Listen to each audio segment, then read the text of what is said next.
નમસ્કાર દર્શક મિત્રો, આપ નિહાળી રહ્યા છો N24 ગુજરાતી। તો નજર કરીશું આજના મહત્વના સમાચાર પર। જંબુસરના કનગામમાં પવનચક્કીના કારણે મકાઈના ખેતરમાં ભીષણ આગ, ખેડૂતને લાખોનું નુકસાન। જંબુસર તાલુકાના કનગામ ગામના ઓરંગપુર ટીબી મારવગા વિસ્તારમાં આવેલ મકાઈના ખેતરમાં શોર્ટ સર્કિટના કારણે ભીષણ આગ લાગતા 4 એકરનો તૈયાર પાક બળીને ખાખ થઈ ગયો હતો। આ દુર્ઘટનામાં ખેડૂતને લાખો રૂપિયાનું આર્થિક નુકસાન થયું છે। મળતી માહિતી મુજબ કનગામના વતની દલપતભાઈ ભગવાનભાઈની માલિકીની 4 એકર જમીનમાં મકાઈનું વાવેતર કરવામાં આવ્યું હતું। આ જમીન વારેજા નર્મદા વસાહતના રહેવાસી ઝાંઝરિયાભાઈ દ્વારા અડધા ભાગે ખેતી માટે લેવામાં આવી હતી।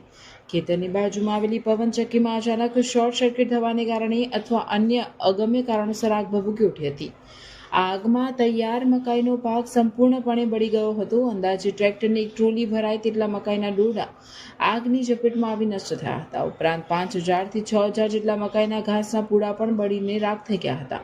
કુલ 4 એકર વિસ્તારનું વાવેતર આગમાં સંપૂર્ણપણે નાશ પામ્યું હતું। મહેનતનો તૈયાર પાક આંખો સામે બળી જતા ખેડૂત પરિવાર આઘાતમાં મુકાયો છે। પીડિત ખેડૂતોએ સમગ્ર ઘટનાની ન્યાયિક તપાસ કરવાની માંગ સાથે સરકાર સમક્ષ યોગ્ય વળતર અને આર્થિક સહાય આપવાની માંગણી કરી છે। મારું નામ જાગરિયાભાઈ આરસિયાભાઈ ભીલાલાલ, રહેવાસી વારેજા, કનગામ પંચાયત।